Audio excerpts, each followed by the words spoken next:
বাপ আল্লাহর ওলি, আমার বাপ, আমার আমার পীর, আমার মুজাদ্দিদ, আপনাদের সকলের মুজাদ্দিদ। তার যদি কেউ ভণ্ড বলে, দাদা হুজুর পীরকে বলে ভণ্ড না, এটা বলতে গিয়ে তার উপরে চাপিয়ে কথা বলেছে, সে বলছে এই ভণ্ড পীরের ফাঁসি হওয়ার দরকার। ব্যাস কথাটা এইভাবে বলেছে, আমি সে ক্যাসেট শুনেছি। তাহলে ফাঁসি হওয়ার দরকার সে বলেছে, তুমি ওই ওয়াজ ছেড়ে দাও, লোকে শুনুক, লোকে বুঝুক যে হ্যাঁ ফাঁসি হওয়ার দরকার, তো হ্যাঁ আর না হয় তো না হোক, তুমি গলায় দড়ি দিচ্ছ কেন?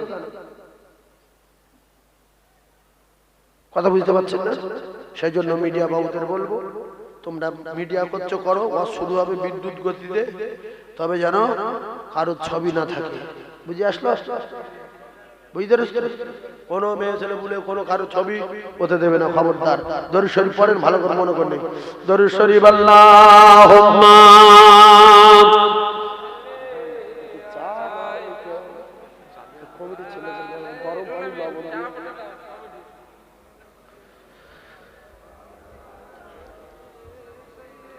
কি বলবো নবীর দুঃখের কথা, বুকে আমার আগুন জ্বলে। কি বলবো নবীর দুঃখের কথা, বুকে আমার আগুন জ্বলে। মাটি গর্বে বাপ হারালেন শৈশবে মা, 8 বছরে দাদু হারালেন। খোদার কি মহিমা দেখলো না, দেখলো না, হায় বাপের মুখ কি ব্যথা অন্তরে। কি বলবো নবীর দুঃখের কথা, বুকে আমার আগুন জ্বলে। জোরে লা ইলাহা লা ইলাহা লা ইলাহা ইল্লাল্লাহ মুহাম্মাদুর রাসূলুল্লাহ। ও কলিজার টুকরারা, আদম আলাইহিস সালাতু ওয়াস সালামের পিঠে 2 কাঁধের মাঝখানে আমাদের নবীর নাম লেখা ছিল। জোরে বলো। এই বাবু সে হয়ে গেছে, এই করছি, এই বাবা তোমরা আমি কি বলেছি এক্ষুনি জীবনে শোনোনি, আর বলতেও পারবো না। এই আদম মানে কোন আমাদের নবীর নাম কোন নবীর পিঠে ছিল ওই শোনোনি, এই ভাইরা শুনে লেছে, এটি শিখে লাও। কেউ যদি কোনোদিন বলে যে নবীর নাম আর একটা নবীর পিঠে চাল লেখা, সে নবীর নাম কি? আদম আলাইহিস সালাতু ওয়াস সালামের 2 কাঁধের মাঝখানে আমার আপনার নবীর নাম লেখা ছিল।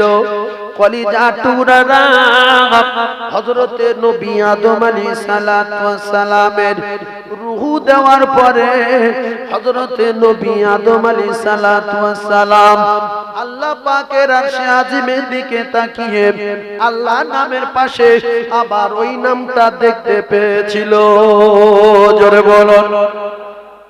হযরত নবী আদম আলাইহিস সালাতু ওয়াস সালাম তার বেটা শীশ আলাইহিস সালাতু ওয়াস সালামকে বোঝাচ্ছে, আদম নবীর পরে যে নবী সে নবীর নাম কি? শীশ। ভাইজান আমার বাবাদিরা, যুবকেরা, জনেরা, নবী শীশ আলাইহিস সালাতু ওয়াস সালামকে বোঝালেন, ও বাবা শীশ, তুমি আল্লাহর মাহবুব হবে, তুমি আল্লাহর পয়গম্বর হবে।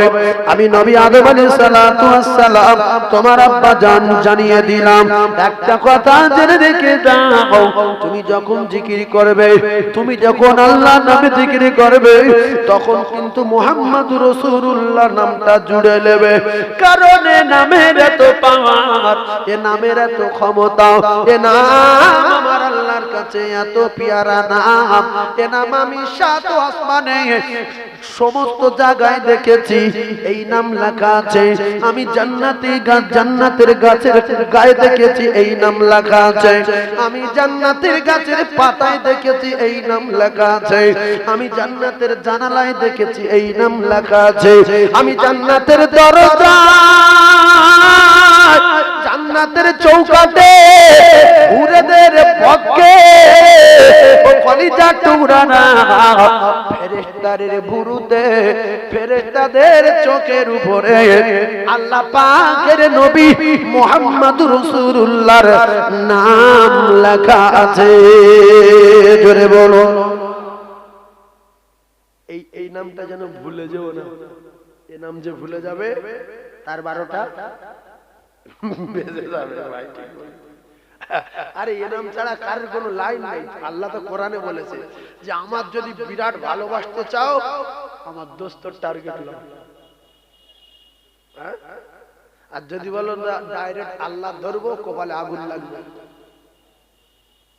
কিছু কিছু মাথা মোটা লোক আর শয়তান বোঝায় যে আল্লাহ তো নবী তৈরি করেছে, তুই আল্লাহ ধরে সব লাইন ক্লিয়ার। যে কথা খারাপ না, আল্লাহ জান্নাত, আল্লাহ জাহান্নাম, আল্লাহ হিসাব নেবে, আল্লাহ বিচার করবে, আল্লাহ ফুলসিরাত পার করবে। নবী মরিকে ছেড়ে দাও, আল্লাহই আমার রব, আল্লাহই আমার সব, আর কারোর দরকার নাই, আর কারোর মানি না। এ পরিষ্কার কাফের মানুষ। কাফের হবে না, হবে না কেন? কলেমা অর্ধেক মান এই পর্যন্ত মেনেছে, মানে লা ইলাহা ইল্লাল্লাহ পর্যন্ত মেনেছে। আর ফের একটা নাম আছে সেটা মুহাম্মদুর রাসূলুল্লাহ।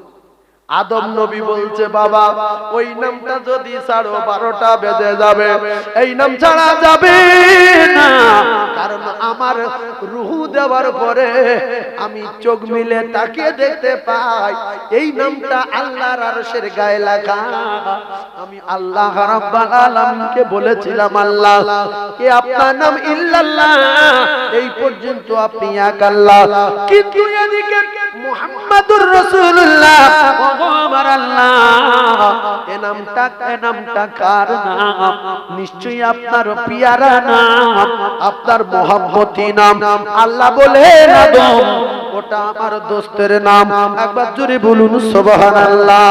ও নাম কখন, কবে, কোন দিনে কোরআনে নেই, হাদিসে নেই, পৃথিবীর কোন লেখাকে লিখতে পারে না বলে তাই জিবরিল আলাইহিস সালাতু ওয়াস সালাম আল্লাহর রাসূলের কাছে কোরআন নিয়ে আসতেন, ওহী নিয়ে আসতেন।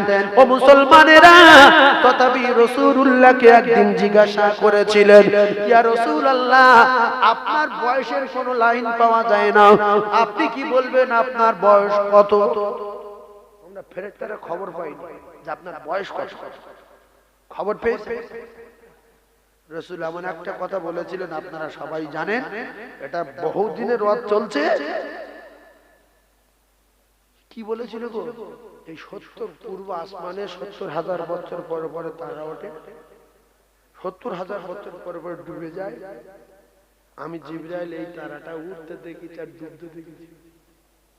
রাসূলের কাছে বোঝাতে চেয়েছে যে তাহলে আমার যদি এত বয়স হয় তাহলে আপনার বয়স কত? আল্লাহু আকবার।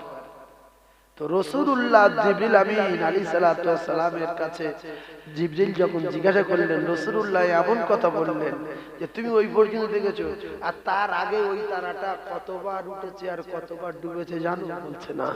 রাসূল বললেন ওটাই হলো আমি, ওটাই হলো আমি মুহাম্মদুর রাসূলুল্লাহ সাল্লাল্লাহু আলাইহি ওয়াসাল্লাম।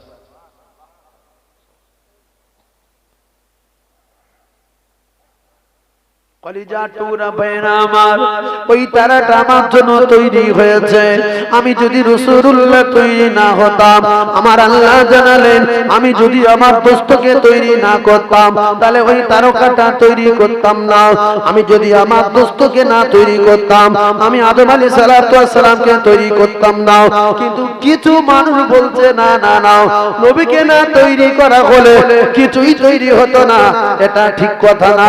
আসলে বর্তমানে বর্তমান ফিতনার জামানা। একটা কথা বোঝার চেষ্টা করুন, উল্টো পাল্টা বিহারা কথা বলে যদি দুটো করে খাওয়া যায়, দুটো পয়সা হয়, সেটাই আমার জন্য যথেষ্ট।